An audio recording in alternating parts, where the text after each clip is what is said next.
Today's lesson is the distributive property. Our objectives is to use the distributive property and to simplify algebraic expressions. The distributive property means you're going to take the number that's on the outside of the parentheses with no adding or subtraction sign. It's this A is multiplying to what's inside of the parentheses. So you're going to take A and multiply it to B, so you have A times B. Then you're going to put the sign that it is, and then you go A times C, so it's AC with this sign in the middle like we have here. Same idea with subtraction, and if the number's in the back, the same idea. You always start from go to the front and then to the back. Vocabulary you need to know. Term is a number, a variable, or the product of a number and one or more variables. A constant is a term that has no variable. So like the number 3. Okay, that's a constant. Coefficient is a number, a numerical factor of a term. And like terms have exactly the same variable factors. So like 3x and 5x, they are the same. But 2x squared is not the same because this one is squared and the other two are not. So this is not a like term.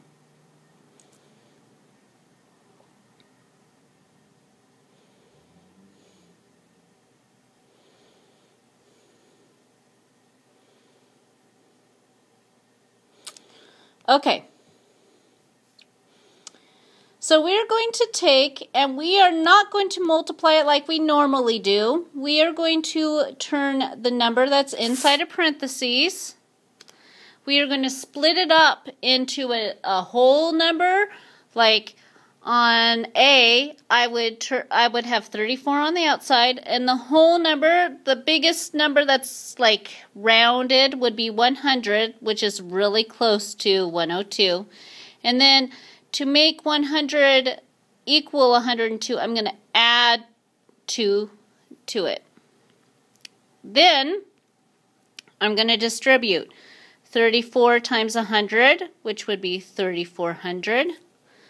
Plus, because you're going to keep the same, 34 times 2, which would be 68.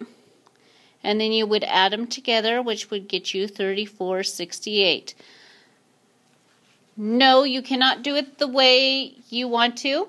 You cannot come and do 34 times 102. I want it done like this. We'll try one more. And then you could do it on your own.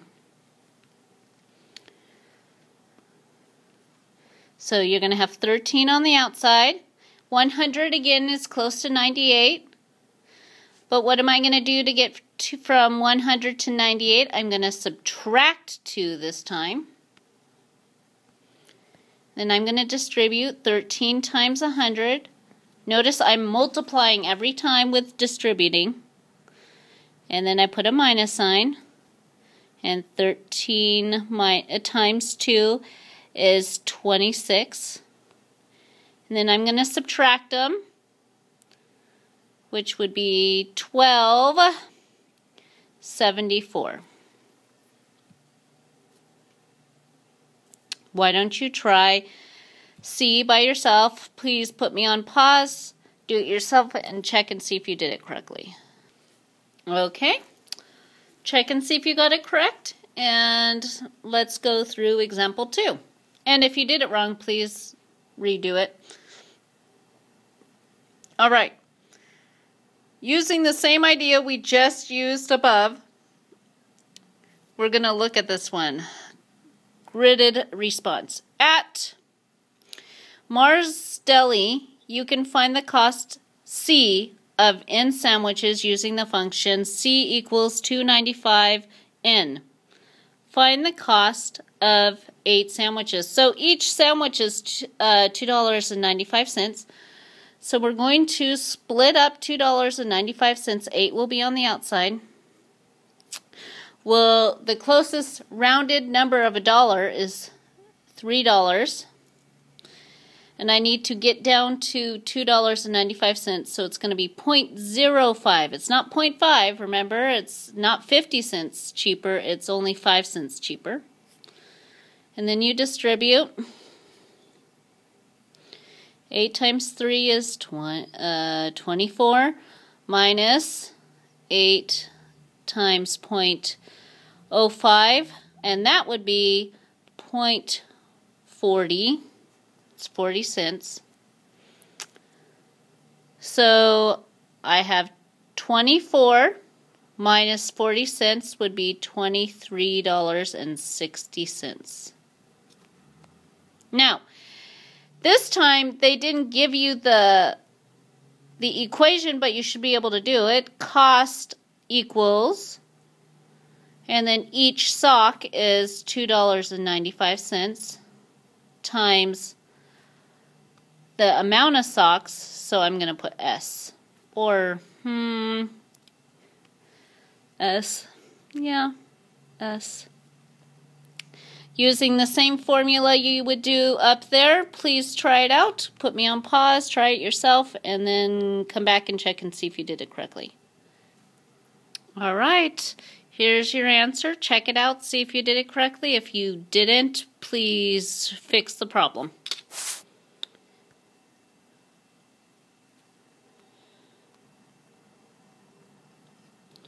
Okay, examples 3, 4, and 5. I didn't do them correctly, so on C on the second one it's going to be D, E, F. And this is kind of like example 5, and that's A, B, and C. Okay, so on the first half we're going to distribute. So I'm going to distribute the number on the outside to the stuff in the inside. So I'm going to go 2 times 5x. Well, you first do the numbers, so 2 times 5, which is 10, and then if there's a variable, add it to it. And then you go 2 times, well, you put the plus sign, 2 times 3, which is 6. And there's your answer. This is as simplified as it gets. B. I have a 1/3. So 1/3 times 3. So come over here. 1/3 times 3 over 1.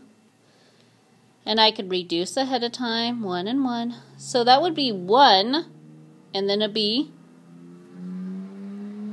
And then 1/3 times 2.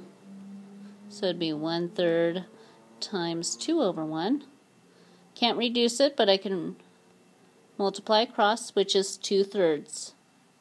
Now, if it has just a 1 and a variable, just take off the 1. I'm going to leave C for you to try. D. There's just a negative sign. There is always a hidden if there is just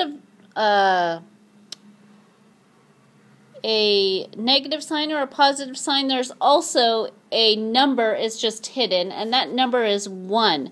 So really you have a -1 on the outside of this parentheses, set of parentheses. So I'm going to multiply -1 to everything. So I have -1 times 6, which is -6, and then you bring down the variable.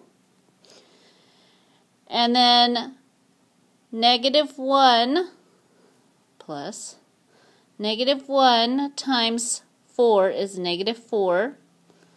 But I do not want to have a plus sign plus a negative. I just want to make this a subtraction sign. So it would be -x minus 4. I'm going to let you try E on your own. And I'm going to let you try F. So please put me on pause, see if you get it correct, and come back to me when you're finished and see if you did it. All right. So on C, at the top one, I have 1.2 plus 3.3C. E, I have negative 2 minus 1. And F, I have negative 3 plus 8A. I don't like to have the negatives. They become positives. So that's the reason why it's negative 3 plus 8A. All right, example 5 is the opposite. They gave you the answer. Now you have to turn it into a problem. So first of all, I need to see what number. We're going to look at the numbers first. What number, factor, the word factor,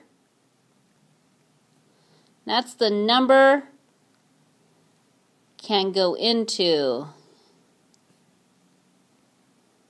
So, we find the greatest common factor of 3 and 5. Well, only 1 can go into 3 and 5, so we have 1. And then we have, oh, never mind, sorry, this is different. This is combine like terms. This one's combine like terms. All right, they are alike. Notice that I have 3x squared and 5x squared. So first of all, you look at the numbers. 3 plus 5, because you have to look at the sign too. 3 plus 5 is 8, and they're both x squareds. So you just keep it x squared. Do not make it x to the 4th. That's different. We'll get there, I promise. B, I have negative 5 plus C. Again, there's a hidden number. What number do you think is in front of the C? 1. So it's negative 5 plus 1. They're opposite signs, so we subtract. So it would be negative 4, and then it would be C. Here's C, where we have negative 9W minus 3W, so I'm going to turn it into an addition problem and make it a negative. They are the same signs now. It's now negative 9W plus negative 3W, which makes them the same, so we add them. So it would be negative 12 and keep the same W.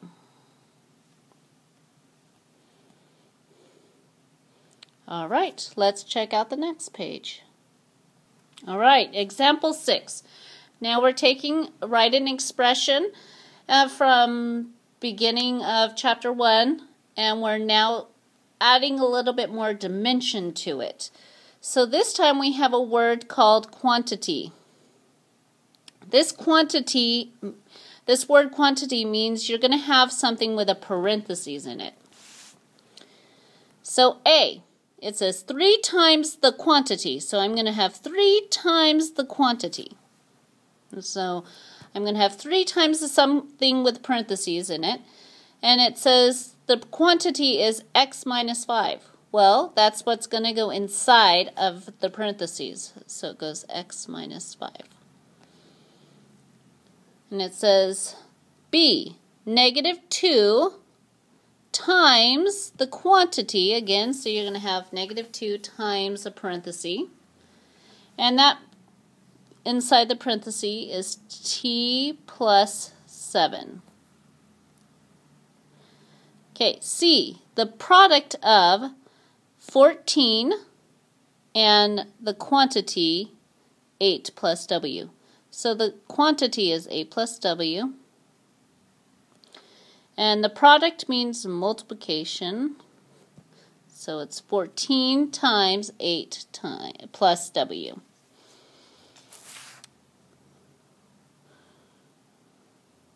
All right. Talk to you later. Bye-bye.